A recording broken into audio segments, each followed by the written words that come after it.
Salut à tous, c'est Salima et Nico. Salut. On est avec une super équipe aujourd'hui. On est avec Samuel à la régie et PA qui s'occupe des caméras. On est super content de vous retrouver aujourd'hui. C'est notre coup d'essai, notre première émission. Ouais.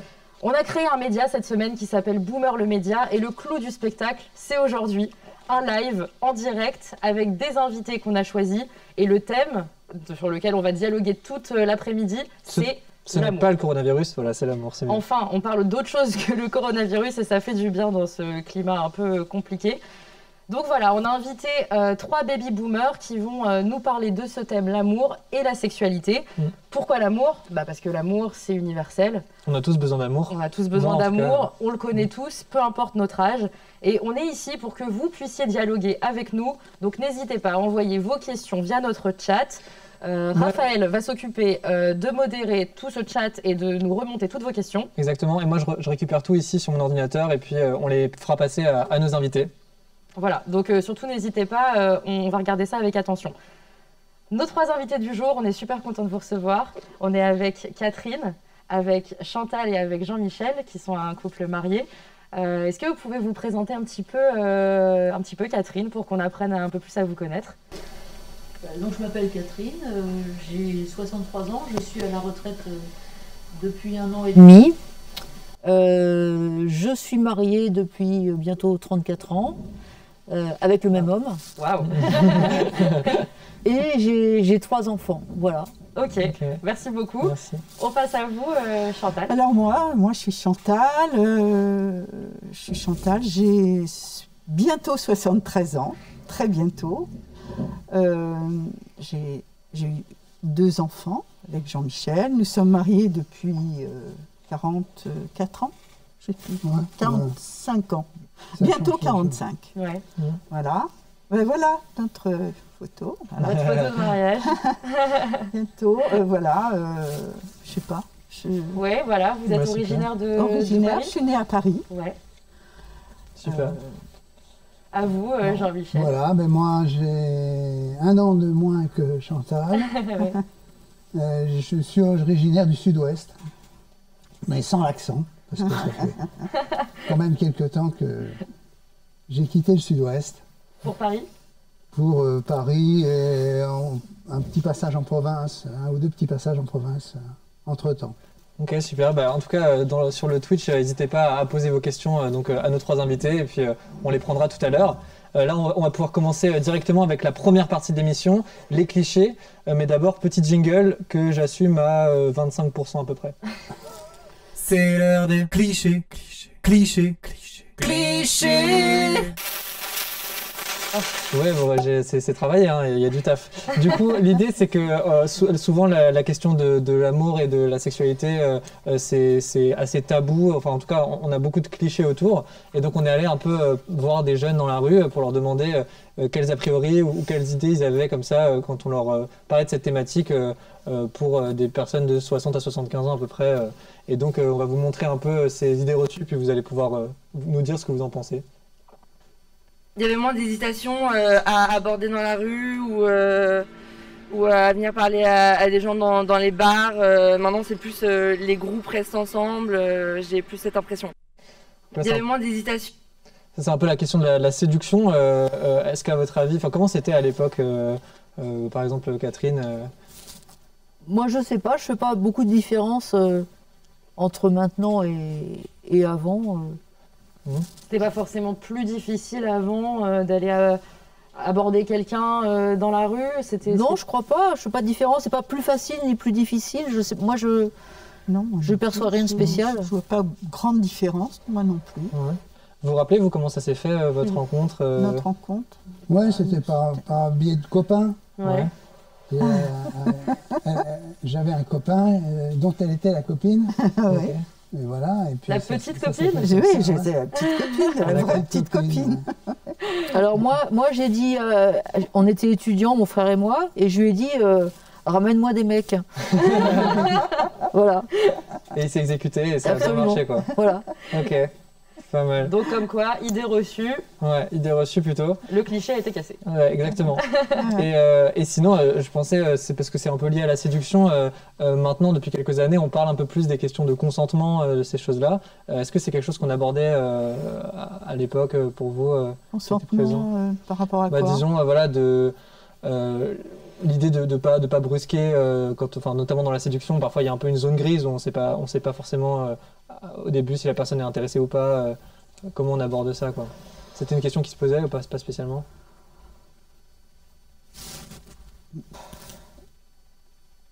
Zone grise. On en parle beaucoup aujourd'hui de cette Oui. notion de consentement. Est-ce qu'elle était aussi présente il y a... Non, c'était plus... On n'en parlait pas. On n'en parlait pas. On n'en parlait pas, mais je pense que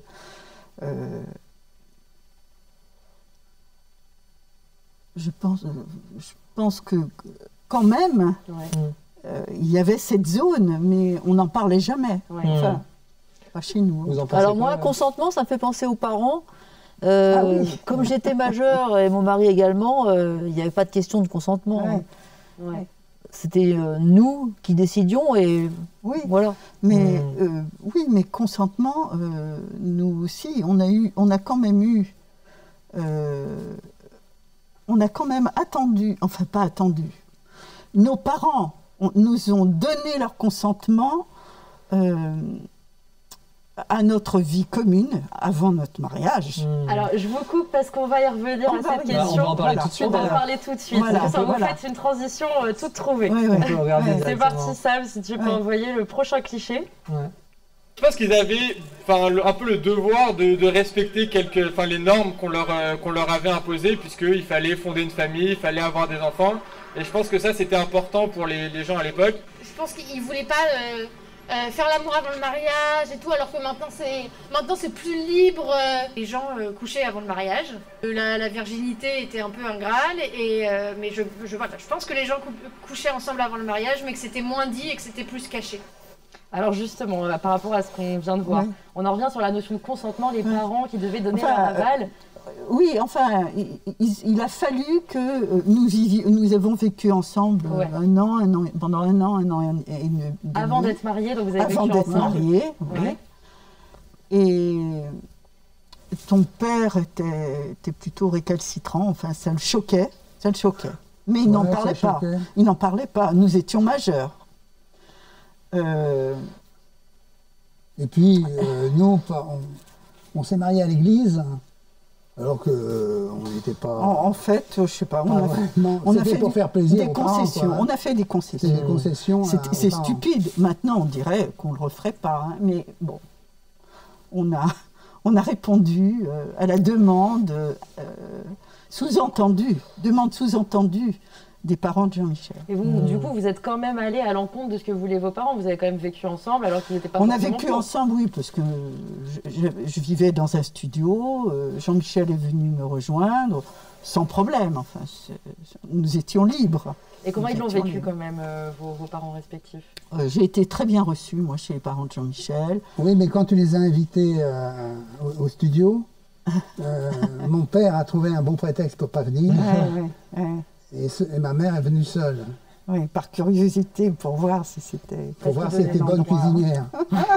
Et c'est là où elle lui a fait un pigeon complètement cru, pratiquement. quasiment cru. Je ne savais absolument pas cuisiner. Et j'ai voulu faire plaisir. Et je me suis embêtée à vouloir cuisiner alors que j'en étais incapable, je ne savais pas. Ça ne m'intéressait pas d'ailleurs, ça ne m'intéressait pas du tout. Non, c'était pas mangeable du tout. C'était pas mangeable. Et vous vous êtes quand même mariés? Oui, on s'est mariés Oui, parce que ma mère a dû... un an après. Elle a dû se dire, bon, ben, je sais rien faire, donc je vais garder la main sur mon fils au travers de la bouffe. Et vous, du coup, Catherine, Alors moi, sur le même sujet, on a fait des choses avant le mariage et je me rappelle très bien, j'habitais un 2 pièces, je m'étais installée dans un 2 pièces et un jour, j'ai acheté un canapé et ma mère a fait la gueule un bon bout de temps à cause du canapé, à cause de ce que signifiait le canapé-lit. Un canapé-lit. Oui, un canapé-lit, Ah pas oui. un canapé. Ouais. Voilà. Ok. Et toujours, c'était assez froid, c'était pas dit directement, c'était... Oui, c'était pas franchement, mais c'était très clair. Il y avait beaucoup de tabous quand même. On ne parlait pas. Tout ce qui gênait était mis de côté. Mais on le ressentait. Voilà, c'était dans le non-dit. Qu'est-ce que t'en penses? Hein, c'était dans le non-dit.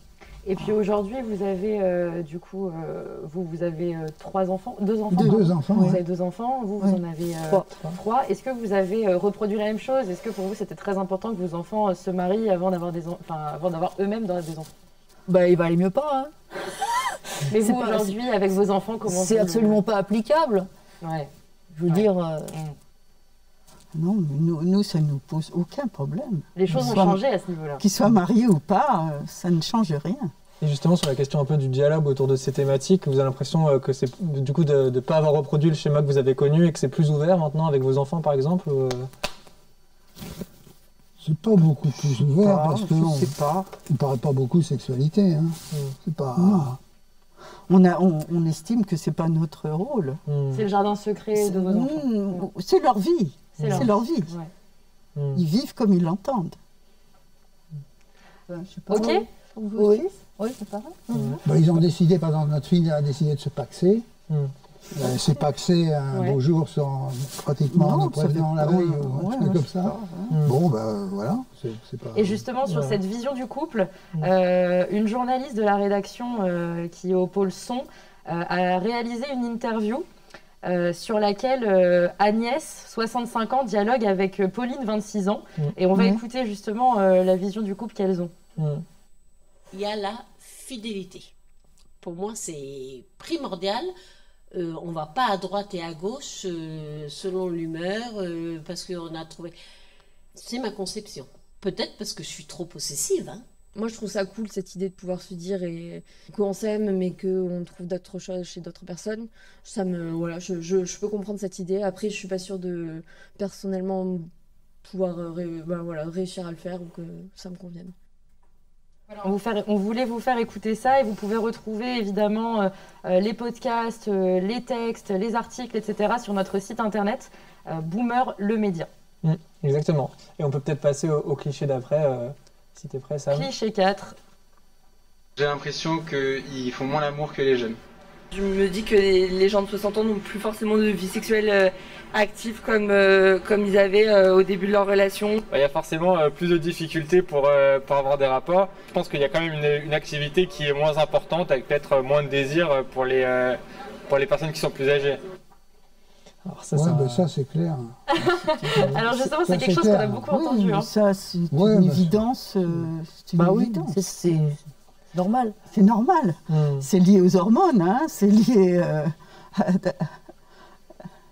à la biologie. Donc, Et est-ce que quand même vous avez, disons, comment est-ce que vous avez senti votre amour évoluer à ce niveau-là au fil des années? Est-ce que ça s'est transformé, votre désir Et comment on fait aussi pour maintenir cette flamme? Comment on fait au bout de 30 ans, 40 ans de mariage? Elle se transforme la flamme, hein. Je veux dire, c'est plus la même. Hein. La passion, le fait de penser sans arrêt à l'autre, de savoir ce qu'il fait, où il est, etc., d'avoir hâte de le retrouver, bon, ça se transforme, ça. Il y a une tranquillité, on peut dire, qui s'installe. Un apaisement. Et alors ça dure combien de temps cette flamme? Au bout de combien de temps ça change? Je pense que ça dépend de chaque individu. Vous vous rappelez de périodes un peu définies dans votre manière de vivre votre amour J'imagine pour... non, parce que c'est pas brutal, je veux dire, le changement est pas brutal, mais moi je me souviens, dans la période juste après l'avoir connu, avoir programmé d'aller au sport d'hiver, passer une semaine. Avec des copains. Avec des copains et des copines. Et au bout de quelques jours, je suis rentré parce que je voulais l'avoir, quoi. Oui, moi je travaillais et lui était étudiant, donc moi je ne pouvais pas suivre. Et en fait, il est rentré. Et puis après, voilà, j'imagine aussi... Voilà, après, je dirais, on se retrouvait dans la même situation aujourd'hui. Je pense que je ne rentrerai pas. Oui, tout tout à fait. Tout à fait. Ouais, Moi, je me rappelle des relations sexuelles étant enceinte et c'était génial. C'était un sentiment d'accomplissement de tout qui marchait bien et un grand plaisir. Voilà. On peut dire que c'est le Graal, peut-être, en tant que femme, à ce moment-là? Ben, je sais pas, mais c'est un moment fort. Qu'est-ce qui était différent dans le fait d'être enceinte? Enfin, qu'est-ce que... Ben, je sais pas, mais le fait de réussir à avoir une relation sexuelle, alors qu'il y a des tas de gens qui ont des tas de problèmes au moment de la grossesse, il n'y a rien qui marche, etc. Ou le mec il fonctionne plus, ou tout simplement on n'a pas la tête à ça. Voilà, c'est ça. Et donc moi j'avais un sentiment de plénitude à ce moment-là. Voilà. Ouais, c'est super intéressant, j'aurais pas forcément pensé. Justement, c'est intéressant que vous parliez de ça parce que je pense que ça va bien enchaîner sur notre prochain cliché, Sam, si tu l'as. Ah oui. Le cliché 5 où on parle un peu. Peut-être que la sexualité était autant abordée, il y a quelque chose qui a beaucoup changé, je pense que c'est qu'on aborde la sexualité des femmes, ce qui n'était pas le cas avant. Vous avez cette impression-là que... Ça dépend quel avant. Enfin, quel avant. Nous... attendez, nous, on a vécu 68 en ayant 20 ans. Hein, donc, on n'a pas eu de soucis. Hein. C'était le champ des possibles, justement. C'est peut-être un cliché qui s'applique plutôt encore à une génération de personnes qui ont maintenant 90 ans. C'était nos parents. Donc vous n'avez pas spécialement senti de tabou sur la sexualité en général, déjà? Oui, il y en avait, comme il y en a encore. Comme il y en a encore. Je sais pas, Alors spécifiquement sur la question de la sexualité des femmes, est-ce que c'est quelque chose quand même, vous avez l'impression qui était moins simple à aborder? On en parlait moins, mais il y avait quand même des mouvements féministes qui étaient très, très importants quand même au sein de la société.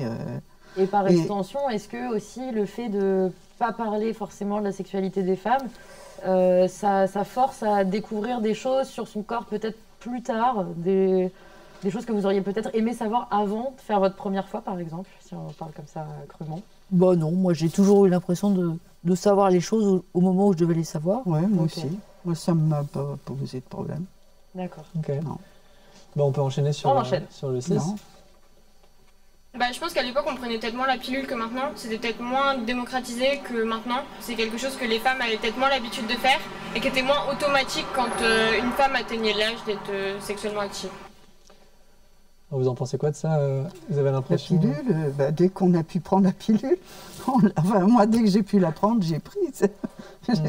Bon... on n'avait pas... Non, la contraception, et sur ce qu'on maintenant on parle de... Moi, je suis infirmière de formation, donc ça ne me posait pas de problème. La pilule, la pilule est arrivée... Non, non, je confonds avec l'avortement, non. Et les histoires d'avortement aussi. Oui, bien sûr. Non, mais la pilule, c'était quand la pilule? Je ne me souviens plus.